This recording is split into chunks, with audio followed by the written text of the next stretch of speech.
You're not frightened now, are you? No. Where does your excellency come from? I am from heaven. Receiving the secret from Our Lady in 1917, Sister Lucia, at the same time, is given the mission to keep the secret, not to reveal it on their own, but to wait for the right moment. And then, when Fatima's third secret was revealed, the whole world was stunned and somewhat fearful. Our Lady's visions sounded a warning bell for all of us about a world that is not as peaceful as we imagined. Now, percolating fascination with the secret has boiled over into the belief among a growing number of Catholics that Mary predicted some sort of apocalypse. With the dawn of the millennium, many of them think the end is about to begin. Though Pope John Paul II has cautioned against millennial fever, some Catholics are convinced that the Church has declined to reveal the secret because it predicts catastrophe. The third secret of Fatima fuels millennial fears. In 1917, or so the story goes, the Virgin Mary descended on Fatima, Portugal, and spoke to 3 shepherd children. As the sun fluttered and zagged across the sky, Mary imparted what has become known as her 3 secrets. The first was a harrowing vision of hell and a prediction that while the world war would end, a worse war would follow, which disciples interpret as a prediction of World War II. The second was a call for piety and the consecration of Russia.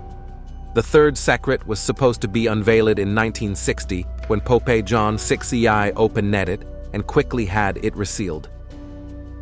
Through every Pope has read it since, and Fatima is viewed as an official miracle by the Church, the contents of the final message remain unknown to the public. The burgeoning attention being given to the miracle at Fatima is a reminder of how widespread such beliefs are, especially now. The Catholic Church officially teaches that the claim by the 3 children that they saw an apparition of Mary is worthy of credence.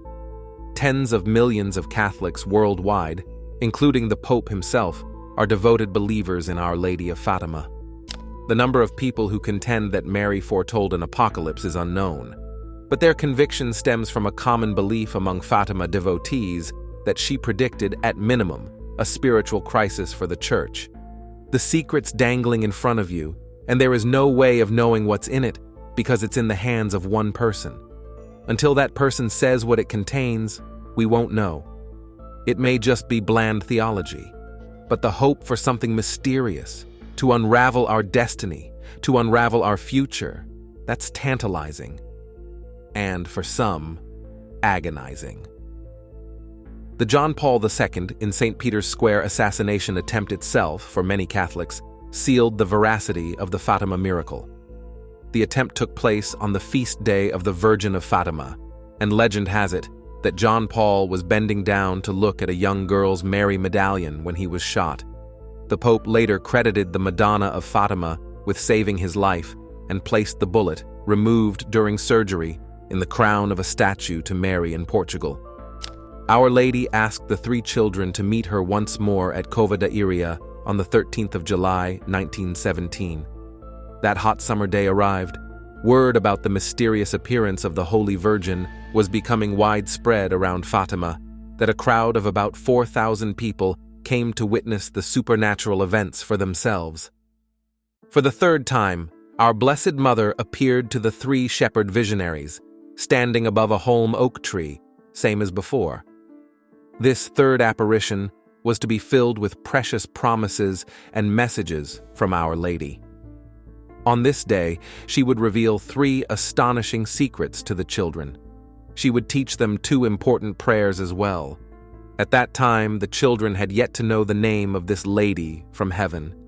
That's why Lucia said, "I would like to ask you to tell us who you are and to perform a miracle so everyone will believe that your grace appears to us." Our Lady, in reply, made a promise to the children, "Continue to come here every month. In October, I will tell you who I am and what I wish, and I will perform a miracle that everyone shall see so as to believe." Our Lady's promise of a miracle in a few months, when she would also reveal her name, was definitely something the children would look forward to. Like in previous apparitions, Our Lady asked the children to continue praying the rosary every day to obtain peace for the world and special graces. She then taught them a short prayer, which they could say many times whenever they would offer some sacrifice for sinners. We can pray this also, especially when we make sacrifices for the Lord. Fatima's harrowing message of freedom. At Fatima, Our Lady scared the hell out of the children to whom she appeared, or more precisely, she frightened the children out of hell and took them instead to heaven. Pope Francis confirmed that on Saturday, when he canonizes Francisco and Jacinta in Fatima on the centenary of the first apparition on May 13, 1917. Until the third secret of Fatima was revealed during the Great Jubilee of 2000, there was great speculation about what it might mean in terms of predicting the future. When it was released, the Holy See confirmed that the third secret related to events in the past, namely, the martyrs of the 20th century and the assassination attempt on St. John Paul II in 1981. Our Lady showed us a great sea of fire, which seemed to be under the earth, wrote Sister Lucia about the first part of the secret. Plunged in this fire were demons and souls in human form, like transparent burning embers, all blackened or burnished bronze, floating about in the conflagration, now raised into the air by the flames that issued from within themselves, together with great clouds of smoke, now falling back on every side like sparks in a huge fire, without weight or equilibrium, and amid shrieks and groans of pain and despair, which horrified us and made us tremble with fear. How can we ever be grateful enough to our kind Heavenly Mother, who had already prepared us by promising, in the first apparition, to take us to heaven? Otherwise, I think we would have died of fear and terror. It is the vision of hell that provides the context for the message of Our Lady of Fatima. Her appearance there dealt with great events of history, the world wars, the rise of communism, the triumph of her Immaculate Heart over totalitarian atheism. But more generally, Fatima addresses the great mystery of iniquity and providence in history. Fatima, thus, is fundamentally about freedom, human and divine. God creates free creatures, angelic and human persons, so that His love might be returned in love.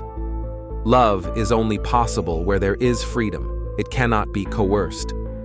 God creates out of love for the purpose of love, which is why He creates free persons.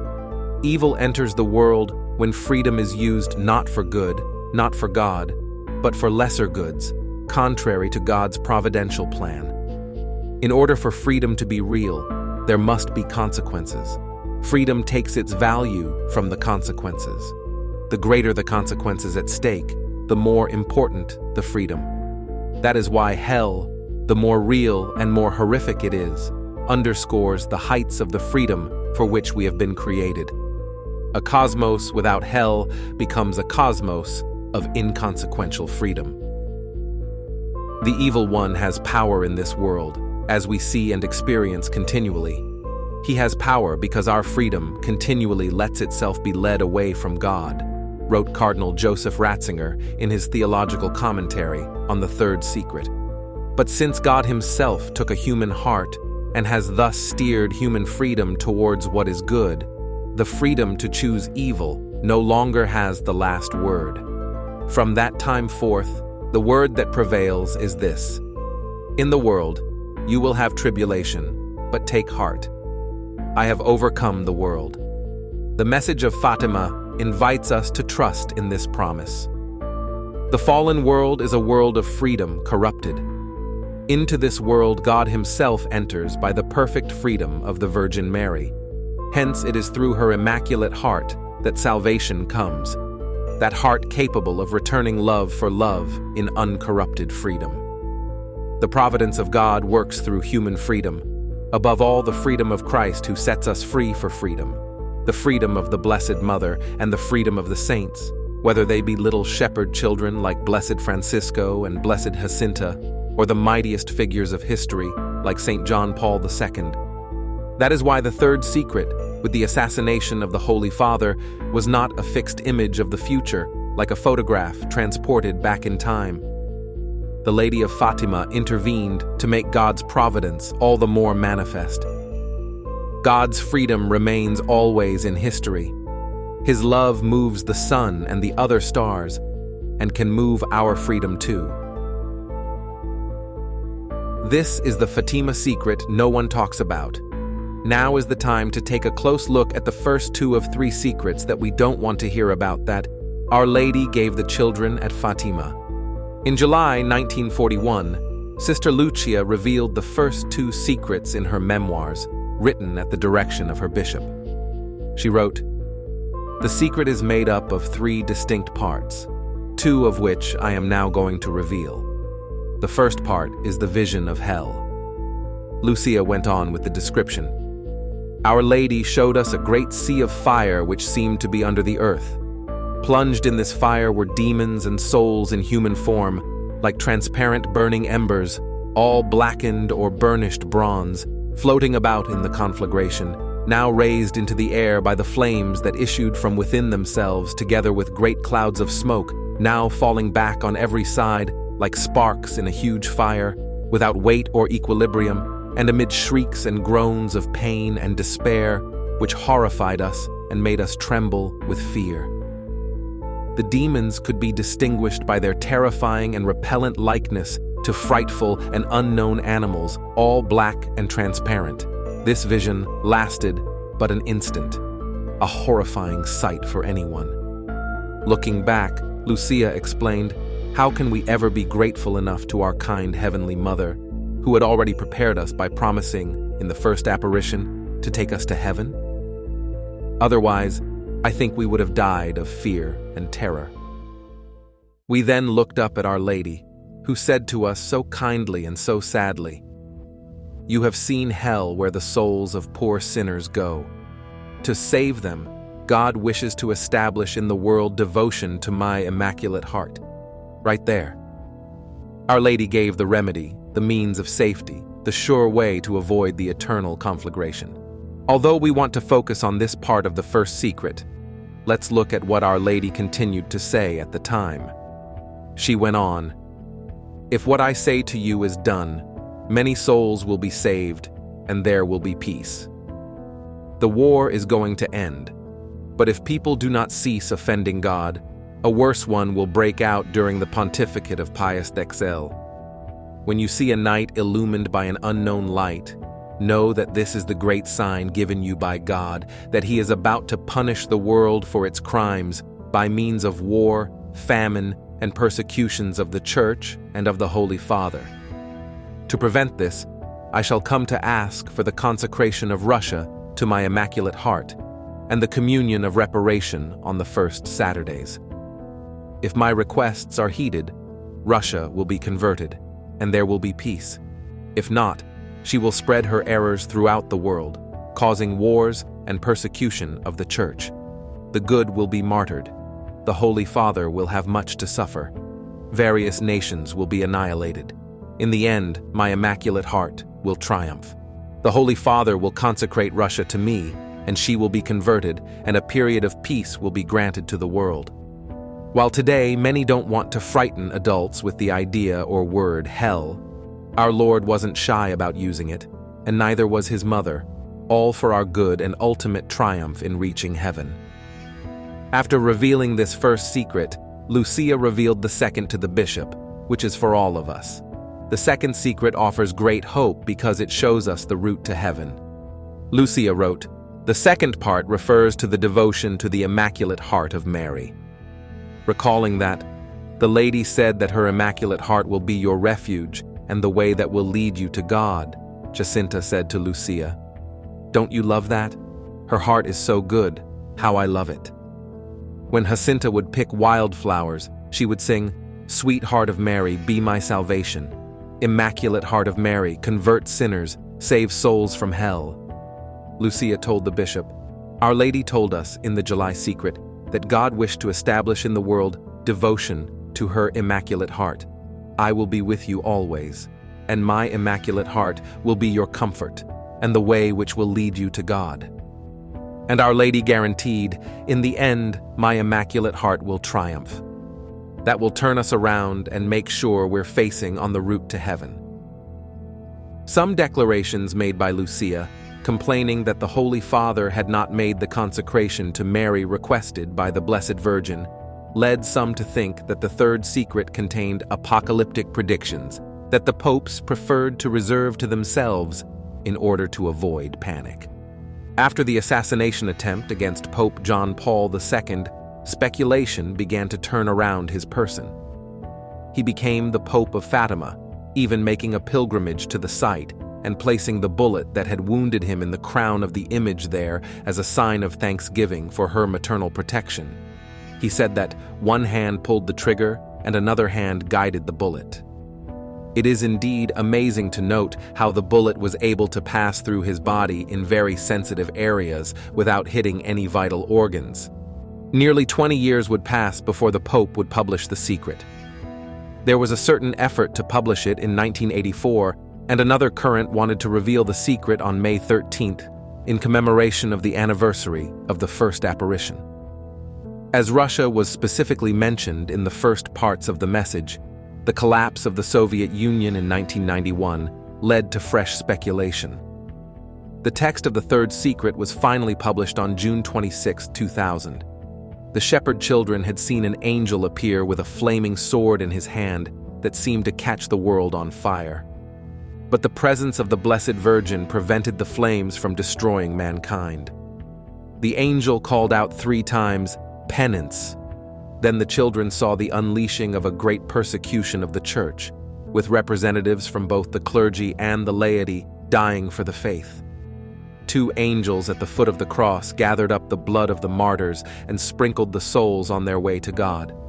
The angel's message asking for penance in order to avoid earthly catastrophes should be taken to heart. The message of Fatima is consistent with the message revealed in the third secret. Prayer and devotion to the Blessed Virgin should be coupled with penance. Mary can avert disasters because of her special relationship with her son. The third secret is often associated with the assassination attempt against Pope John Paul II. He is thus identified as the bishop in white seen by the children. But the prophecy seems to be much greater than this. Perhaps the deeper lesson is that prayer and penance need to be practiced as the best possible protection against a general apostasy. Apostasy is the sin of denying faith, and what was once a manner of escaping death from persecution has become almost a fad in many Western countries. It seems popular or cool to be unchurched and unaffiliated to organized religion. Curiously, the rise in apostasy has not ended the era of martyrs. The 20th century has witnessed, on the contrary, a multiplication of martyrs, both clergy and laity. Russia itself proved to be a country rich in martyrs and persecution of Christianity. The exhortation of the Blessed Virgin to prayer and penance has not been heeded sufficiently, and thus she has not been able to intervene as she would have liked. In Fatima, Mary asked the shepherd children to pray for the Holy Father. Her message would be difficult for him, but also a source of consolation and strength. What is clear about the secret is that it is a call to prayer for bishops, and especially the Pope. The Church of the 20th and now 21st century is a church that faces persecution and needs the protection of prayer and Mary's mantle. Other mysteries in the Vatican's secret archives. The Vatican is renowned for its incredible culture, architecture, and monuments, as well as being the seat of the papacy. It is also a hub of controversy, which, called Vatican Archives, has its fair share of dark secrets that make Catholics around the world shudder. One of the most famous secrets stored at the Vatican Archives is the mystery of Our Lady of Fatima, which we revealed to you at the beginning of the video. Now, we will continue to discover more secrets hidden in this archive. The first one: Jesus does not exist. Sounds so ridiculous, but this rumor still exists. There are reports that the archives contain communication between Emperor Nero and St. Paul regarding the existence of Jesus. Some conspiracy theorists believe that the Vatican is hiding proof that Jesus Christ did not exist. But let me ask you, is this trustworthy? If Jesus really does not exist as they speculate and the Vatican is trying to cover this up, Then why does the Vatican have to do so many things to strengthen people's faith in God?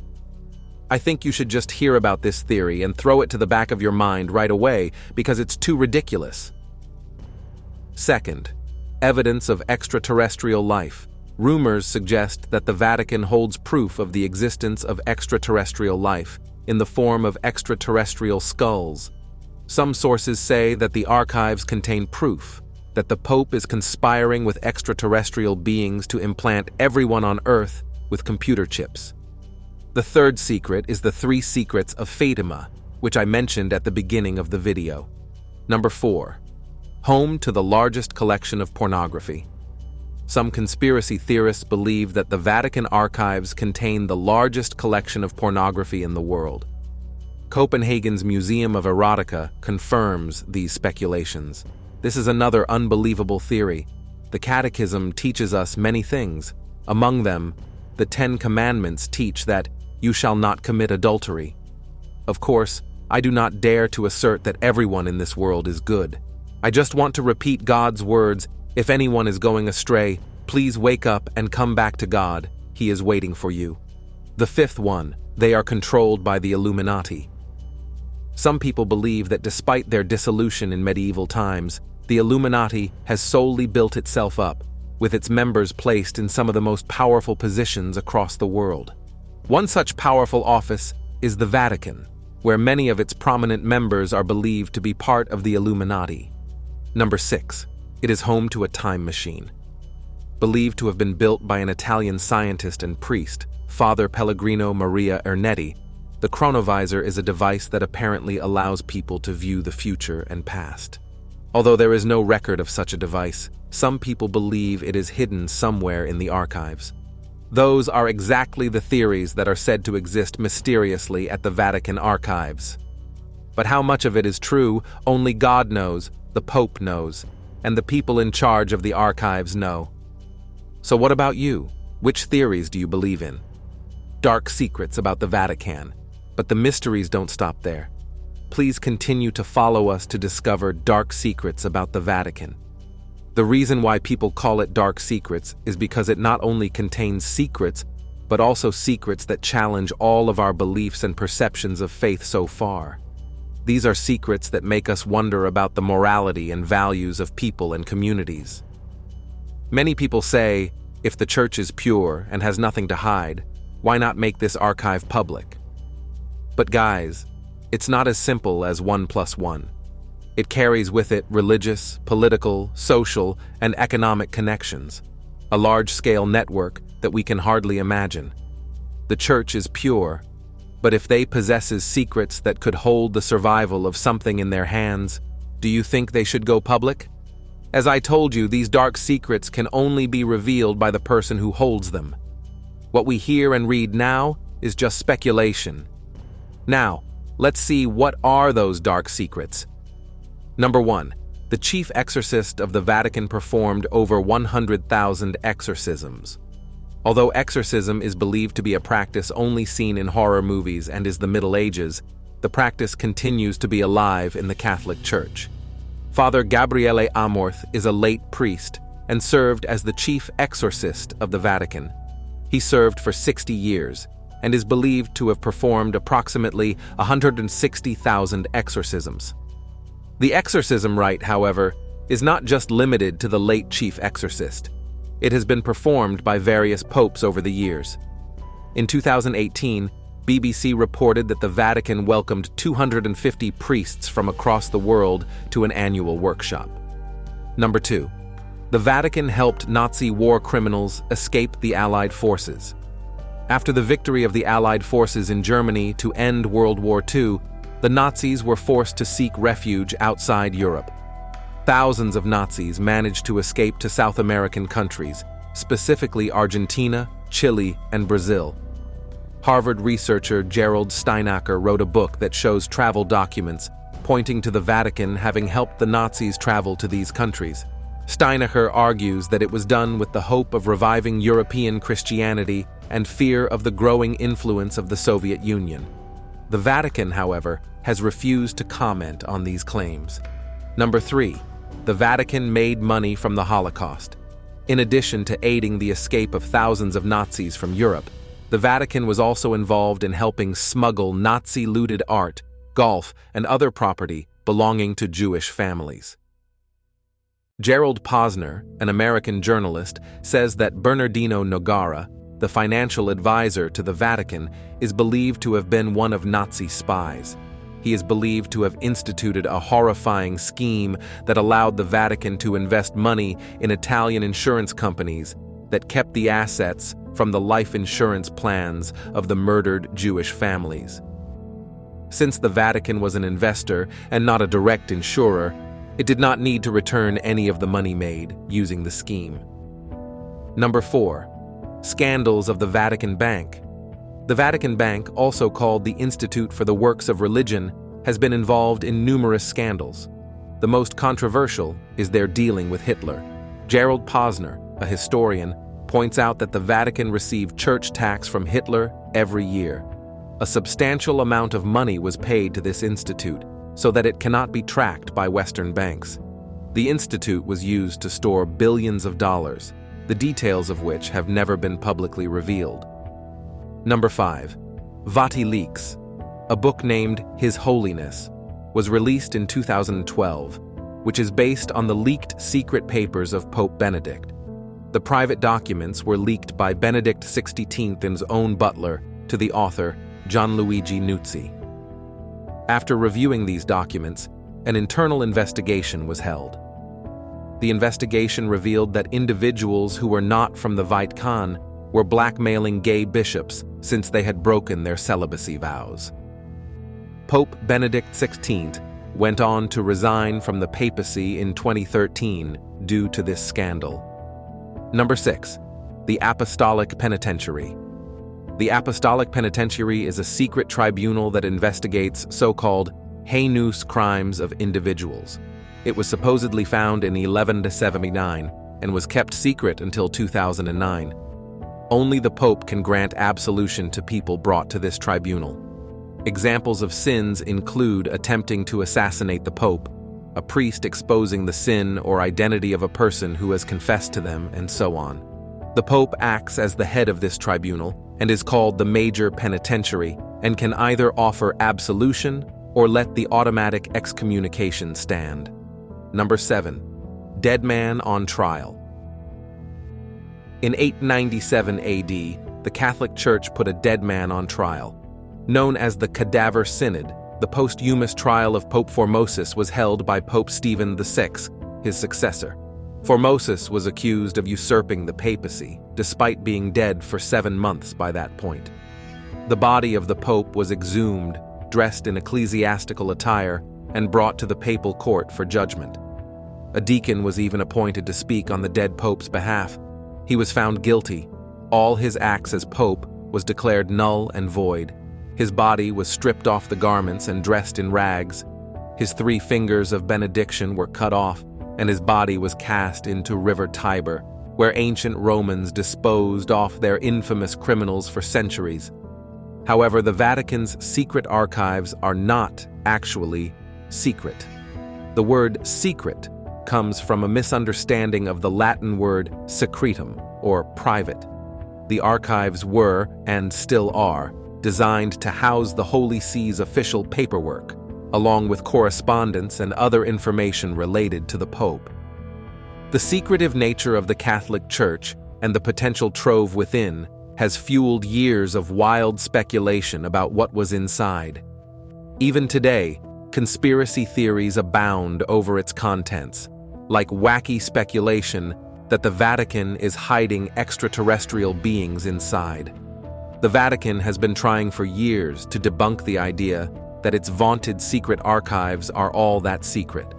It has opened up the files of controversial World War II-era Pope Pius XI to scholars and changed the official name to remove the word secret from its title. But a certain aura of myth and mystery has persisted, until now. God could have become a man in our world and remain forever. The evil one has power in this world as we see and experience constantly. It has power precisely because we allow our freedom to continually separate ourselves from God. But because God himself adopted a human heart and thus steered human freedom towards good, the freedom to choose evil is no longer the final choice,